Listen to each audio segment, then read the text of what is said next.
Hello my dear friends, you're on the Military Summary channel and today we will discuss the situation in Ukraine on the 15th of December. Today we have some updates, so let's start. And today we have at least two very important updates, and the first one comes from the border between Belarus and Ukraine. Today the head of Ukraine Army Zaluzhny reported that he expects and he was 400% sure that the next months the Russians are planning to start another counter-offensive operation in direction of Kiev. He didn't tell exactly which directions the Russians are planning to use, or from Bryansk region of Russian Federation, or from the territory of Belarus. Maybe both these two directions the Russians are planning to use, according to Zaluzhny. Now, the important updates about that is that the Russians are preparing around 200,000 army. And this is the army that the Russians, according to Zaluzhny, are planning to attack in direction of Kiev. Furthermore, if we are talking about deployment map, there are a lot of changes in this area as well. The first important update is that the Ukrainians during December deployed 120th Defense Brigade on the border with Belarus. If you take a look at this map, you see that all over the border, let's say on the west part of Ukraine, from Kiev to the border of Poland, there are 4 territory defense brigade that deployed all over the front line, and 1 mechanized brigade, 30th mechanized brigade. But this update about 30th mechanized brigade is pretty old. We got this update after the battle for Kurdyumovka. The Ukrainians 30th Mechanized Brigade were reduced so heavily, so the Ukrainians were forced to move this brigade here. So about this icon, I'm not sure for 100% that this icon shows the real information. But about the territory defense, I believe it's true. From one side, this is just a regular defense brigade from local people, maybe sometimes not unprofessional, and this is a very nice first wall that the Ukrainians can place on this territory just to stop the Russians if they decide to attack from the territory of Belarus. Now the important update are from the Chernihiv area. As you can see, on the end of November, the Ukrainians deployed mechanized battalion of 1st Tank Brigade near Chernihiv.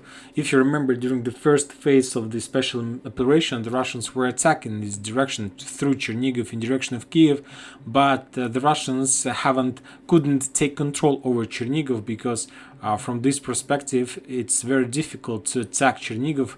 As you can see, there are a lot of rivers, a lot of forest, and there are not much way how the Russians were able to attack, and the weather wasn't so good, and the ground wasn't so good as well, so the Russians used a few tactics to attack, but they still marched. They couldn't get control over Chernihiv. Maybe they will be able to do this during the upcoming offensive operation, but I'll repeat myself, as we discussed, just maybe to be on the safe side, the Ukrainians decided to deploy some battalions of tank brigade near Chernihiv as well. So this about this. So as you can see, there is some facts, some evidence that shows and proves the thing that maybe the Russians might try one more time to attack Kiev from the north. Because if we are talking about Donetsk, let's take a look at Donetsk, at the Russian sources map.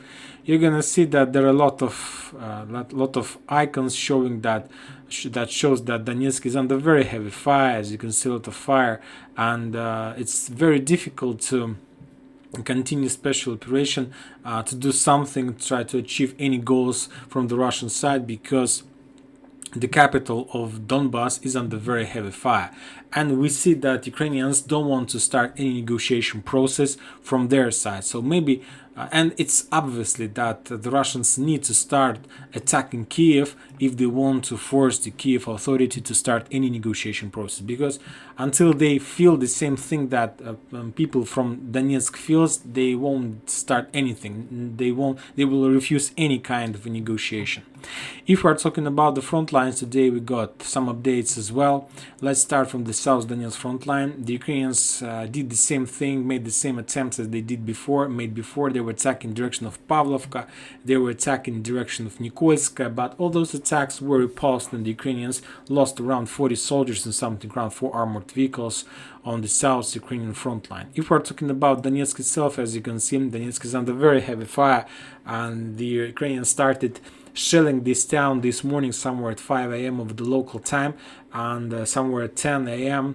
of the local time, the Russians reported that attack, that shelling, according to their words, was the heaviest shelling since the beginning of this special operation and since the 2014. So the thing that Ukrainians shown today, we haven't seen this situation before in entire, maybe even Ukraine. So it was very heavy. There were a lot of casualties and losses among civilians. If we are talking about Piask and Marinka front line, today we have a lot of updates from Marinka and some piece of updates from Piask front line. The Russians reported that Ukrainians during the previous 24 hours were trying to attack in direction of Vadiana, trying to return control over this town, because if you remember yesterday, the Minister of Defense of Russian Federation reported that they managed to establish control for more than half of this town, and I believe that these days they're finishing the clearing operation. And as you can see, if the Russians are able to take Vadiana now, then they will be able to achieve some kind of operational square to develop their bridgehead. And of course, the Ukrainians need to return control if they want to slow down and stop the Russians. Furthermore, the Ukrainians were trying to attack the Russians near Krasnogorovka. So, as you know, there is a road rockade that connects Konstantinovka with Avdiivka, and this road used to be one of the supply road of Avdiivka. So, of course, from this perspective, the Ukrainians need to restore control over this road just to make their position better. I'm talking about this part of road. According to the Western source map, as you can see, this road is under Russian control, and from this perspective, the Ukrainians lost some kind of supply and support that they used to have this way. So that's why the Ukrainians were trying to return control, but their attack were repulsed, and as a result of those clashes around, let's say, Vadiana and Krasnogorovka, the Ukrainians lost around 30 soldiers and something around 3 armored vehicles. Very important updates are coming from Marinka. Today, the head of DPR, the mayor or the head of this republic, reported that the Russians established control for more than over 80% of Marinka. So if you remember, a few days ago, this person reported about control over 70%, and a few days later, today, this person, Pushilin, the head of DPR, reported about the fact that the Russians managed to establish control for more than 80% of Marinka. And this is very important because Marinka, as we understand, as we know, is very important fortification, one of the most powerful fortification in this special operation, as Konstantinovka, as Avdiivka, as Krasnogorovka, as Zagledar, is one of the most important. So if we take a look at the Western sources map, we see that this map is not updated, but we understand, and according to the Russian sources, the Russians control for more than 80%. So let's update this map, trying to understand what the Russians are able to achieve, or maybe plans to achieve, on this special operation in battle for Marinka. So this is the border of Marinka. This is the border of Marinka, and as you see, during the next days or weeks, the Russians will be able to establish control for this territory. So the entire Marinka, the entire control over Marinka will be returned. And from this perspective, we understand that with this attack, with this operation, the Russians will be able to achieve one important access. I'm talking about access to the road N15, this one. This road that moves from Kurakhova, that leads from Kurakhova to Donetsk, this one. This is a very big road. This is a strategic road, and if the Russians are able to establish control, then, as you can see, there are no more towns, there are no more villages or any barriers along this road in direction of Kurakhova. And of course, this will reduce the problems, the Russians' problems, in development of their offensive operation in direction of Kurakhova. So as soon as the Russians take control of Marinka, first of all, they will try to develop and increase their bridgehead in direction of Georgievka along these water reservoirs and these lakes and so on.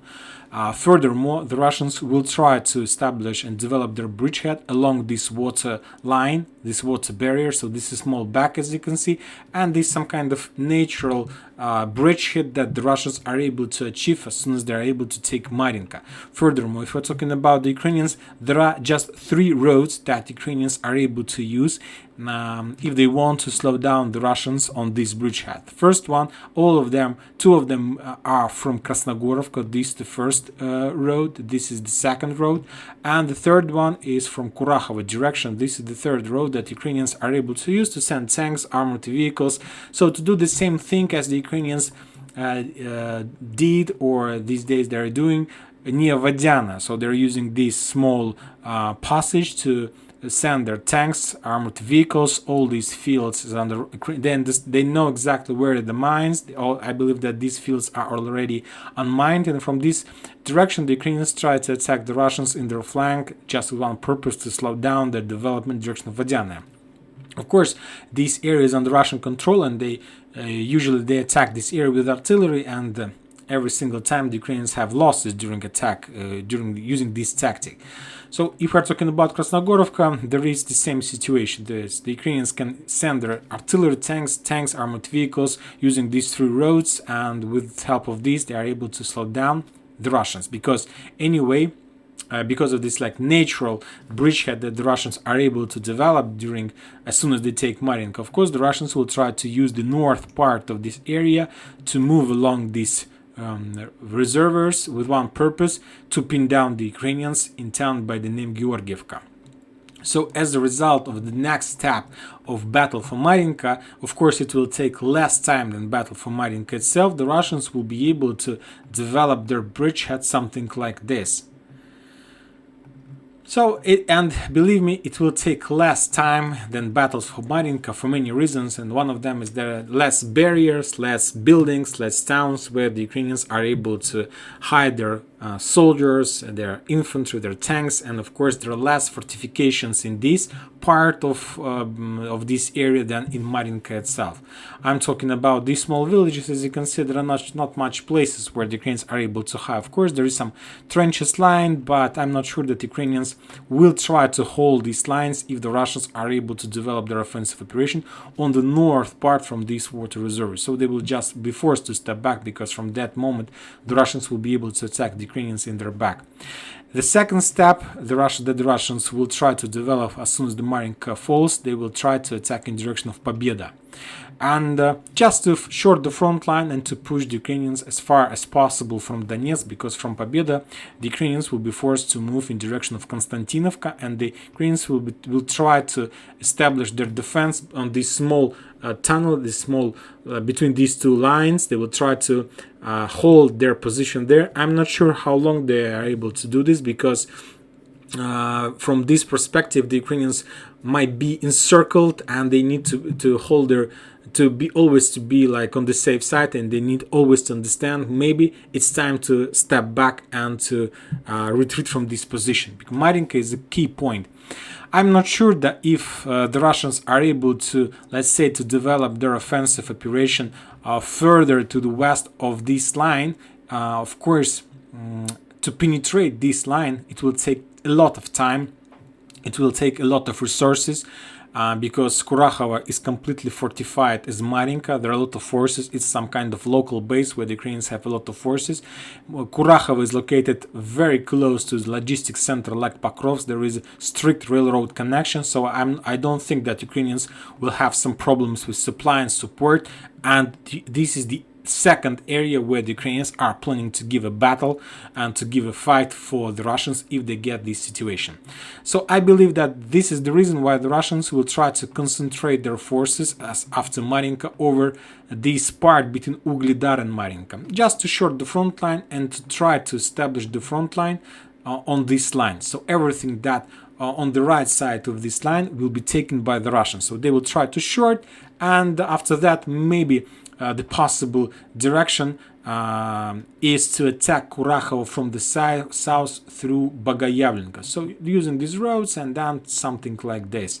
So it will take less resources, less time, and in this case you don't need to attack like in front. You can attack Kurakhova from the back. Furthermore, if the Russians are able to short this front line, I believe that they will be able to activate some actions near Velika Novoselovka and maybe try to attack to the north from Velika Novoselovka. But this about the south part. Of course, one of the most important area is Krasnogorovka, the town that's located on the north from Marinka, and as you can see, the Russians still haven't developed even a single meter in direction of Krasnogorovka. This is another fortification. If you take a look at the Russian sources map, you're going to see that Krasnogorovka is like a frontline town. The Ukrainians have their position since the 2014, so it's not an easy job to take this town. So I believe that even before the Russians start doing something in direction of Kurakhova, they need to complete the mission with Krasnogorovka, because Krasnogorovka also is a town that Ukrainians uses to attack and bomb Donetsk with mortars, artillery, and so on. So anyway, they need to do something with Krasnogorovka. But to complete a situation with Krasnogorovka, first the Russians need to take control over Nivolska, because Krasnogorovka has at least 2 roads, supply roads, completely safe, and maybe the Russians have some slow or low fire control, blind control, just to scare the Ukrainians. So the Ukrainians have these 2 roads to supply and support Krasnogorovka with manpower, with everything they need. So it's another fortification that the Russians need to take. And if the Russians want to increase the speed or to be a little bit faster than in Marinka, of course, first of all, they need to do they need to attack Krasnogorovka in the north part of Krasnogorovka through Nivolska.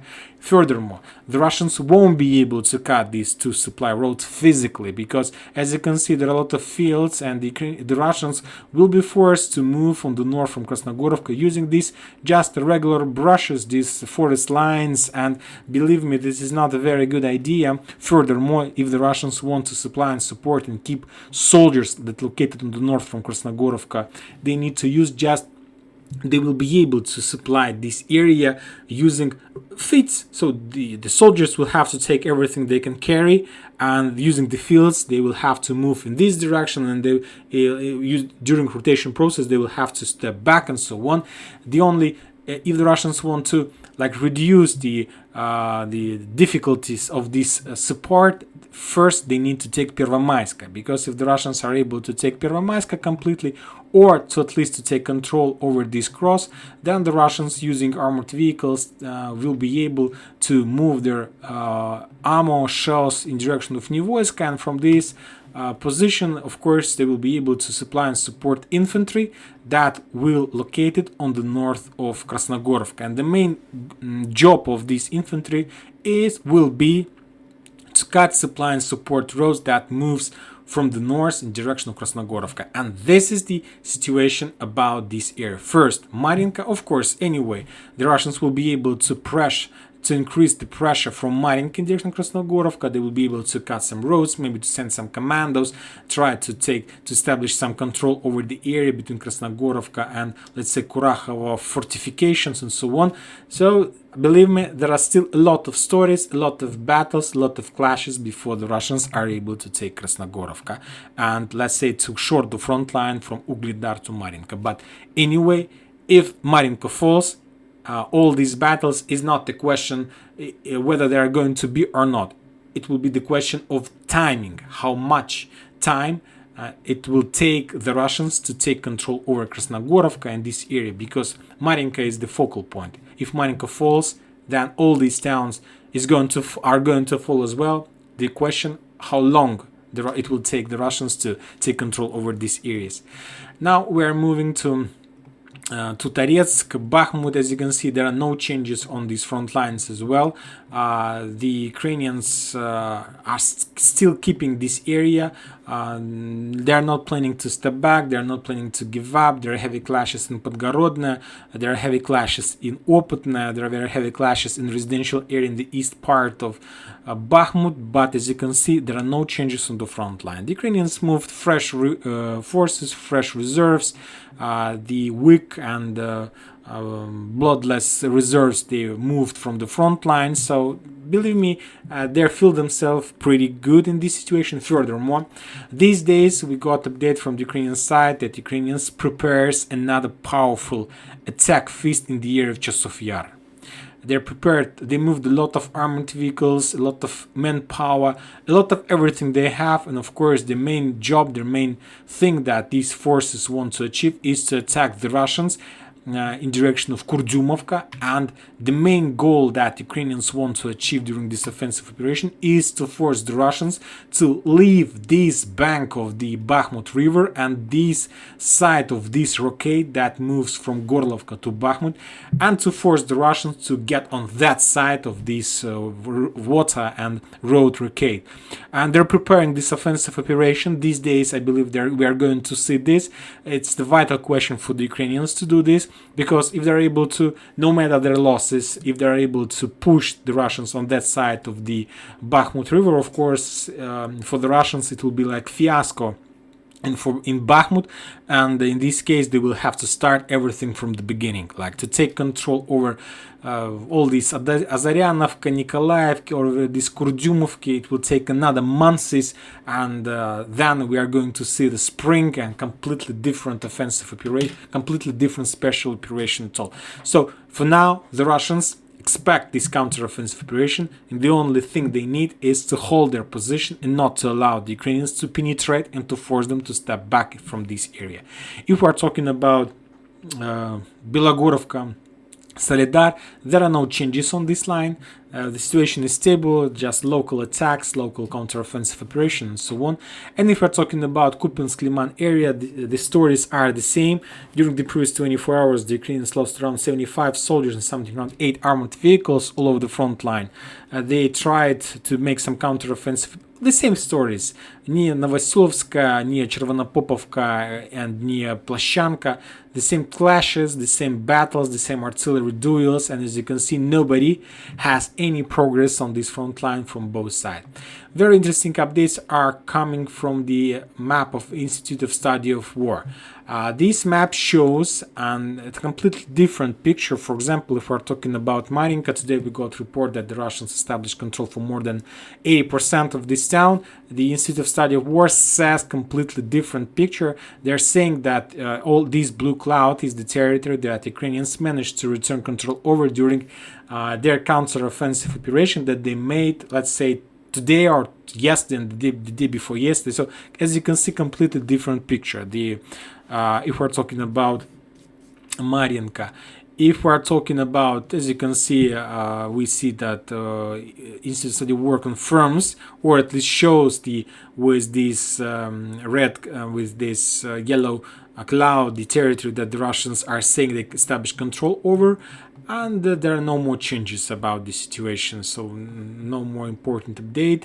Very interesting updates, as you can see, from Kupiansk-Liman front line. This yellow cloud shows that the Russians managed to return this, or at least they're saying that they return control over these two territories as their own counter-offensive operation in direction of Zhiribets River, the river where the Russians are planning to establish the future front line for the next several months. And that's it for today. Military Summer channel reminds you can condemn any violence in Ukraine. Thank you for watching. Subscribe to my channel, put your likes, join my page. Have a good day. Bye bye.